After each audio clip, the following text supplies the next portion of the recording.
रघुकुल नंदन, जैसा कि आपने आदेश दिया है लंका पर चढ़ाई करने के लिए, लेकिन 100 योजन का समुद्र है और हमारे पास काफी बंदरी सेना है, तो हम इस समुद्र को इतनी सेना के साथ कैसे उस पार जाएंगे? ठीक है महाराज विभीषण, प्रभु आप लोगों के पास तो आकाश मार्ग से आने जाने की शक्ति है। जैसा कि आपने बताया, जिस प्रकार लंका का सुरक्षा का प्रबंध बताया, उसी प्रकार हनुमान ने हमें भी बता दिया था, पहले ही बता दिया था। अब प्रश्न यह है कि सेना सहित इस सागर को कैसे पार किया जाए। आपके पास तो आकाश मार्ग से आने जाने की शक्ति है, क्या यह विद्या इन लोगों को सिखा सकते हो या और कोई दूर उपाय बता सकते हो? प्रभु, आकाश मार्ग से आने जाने की शक्ति तो राक्षसी माया है, ये इतना जल्दी नहीं सीख पाएंगे।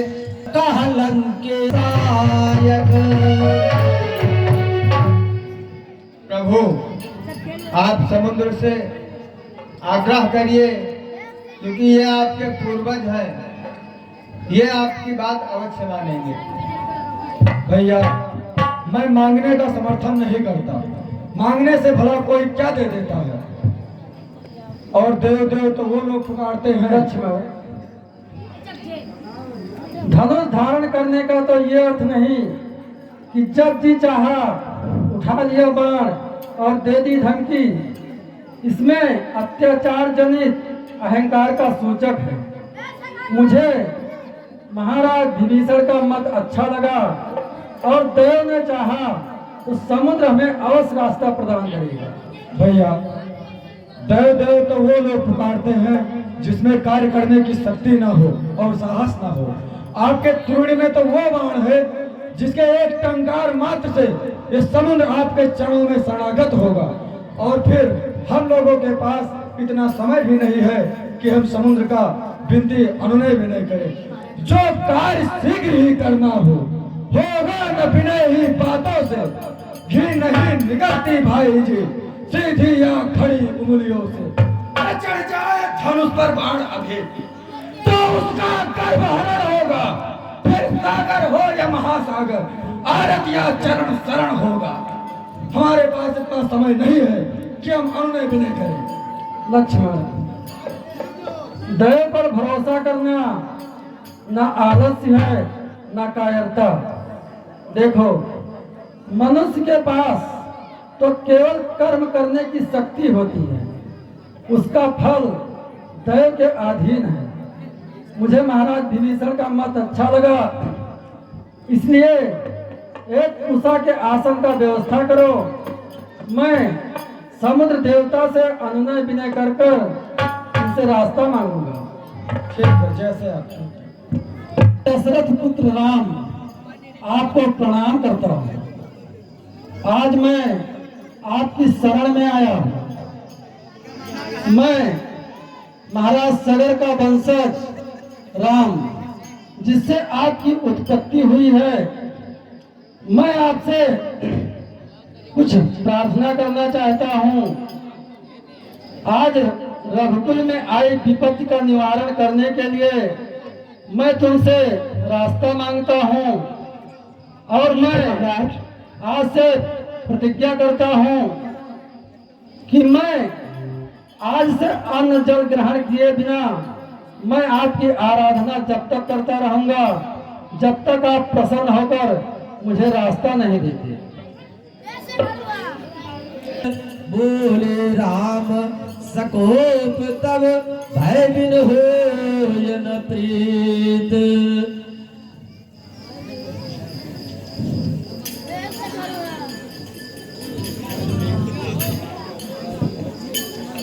हे महासागर, भूतकाल ये साक्षी है कि इक्ष्वाकु वंशी सदा परहितकारी बनकर कुछ न कुछ देते रहे हैं, किसी से कुछ लेते नहीं, याचना नहीं करते।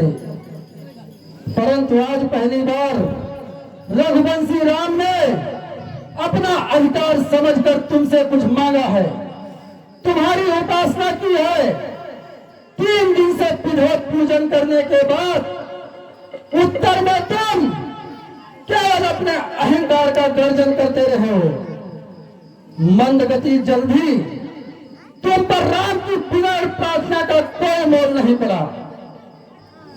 आज तक ये दुनिया राम की केवल कृपा देखी है, राम का क्रोध नहीं देखा। अब ये संसार राम का क्रोध भी देखेगा।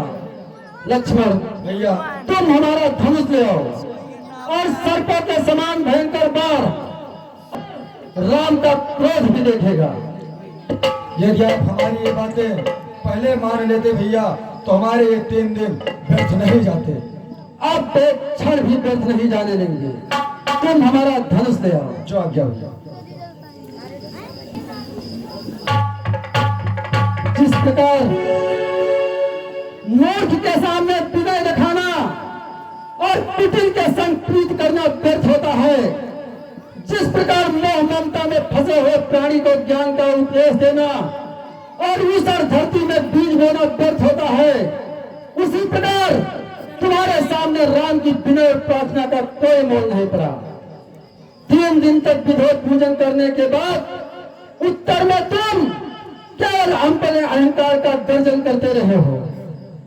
शास्त्र कहता है कि जिस प्रकार केला काटने पर ही फल देता है, उसी प्रकार जब कोई मूर्ख दोष दंड पाता है तब ही उसको ज्ञान प्राप्त होता है। अतः मैं ब्रह्मास्त्र का संधान करके इस समुद्र में पाताल तक सोख दूंगा। अब चल के स्थान पर के रेत रह जाएगी, जिसके ऊपर से हमारी सेना पार जाएगी। जय ब्रह्मदेवाय नमः।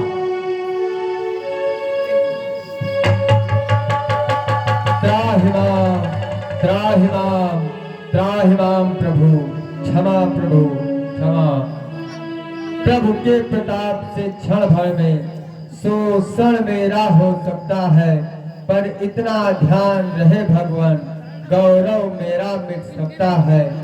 क्यों नहीं कार्य वो किया जाए जिसकी युग युग तक याद रहे, हो जाए विजय राघव की भी, सागर की भी मर्याद रहे।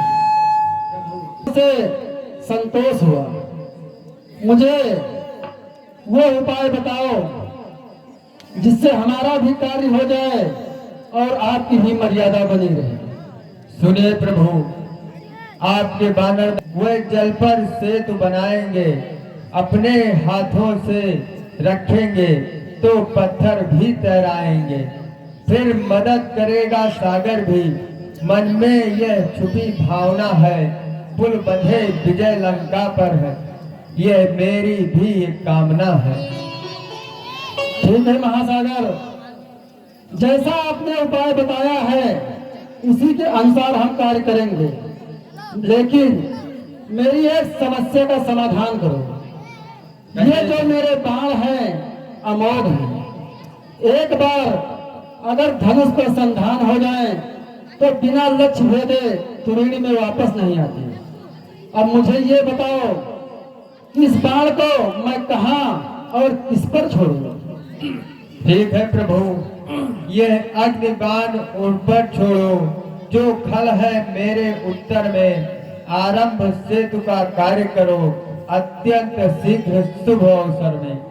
प्रभु आप ये मेरे उत्तर दिशा में छोड़ दीजिए।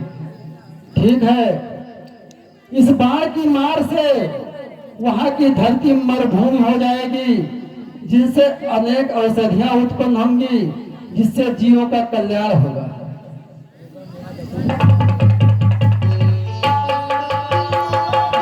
महासागर, मुझे तुम्हारे वचनों से बहुत संतोष हुआ।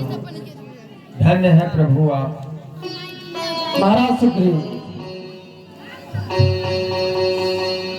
जैसा कि नल नील ने हमें बताया है, जैसा कि महासागर द्वारा यह ज्ञात हुआ है कि हमारे बंदरी सेना में नलनील नामक ये जो महाबली योद्धा हैं, इनके द्वारा ही हमारा कार्य सफल होगा। इसलिए आपसे कहना है कि शीघ्र ही समुद्र पर सेतु बनाने का कार्य आरंभ किया जाए। ठीक है प्रभु। हाँ,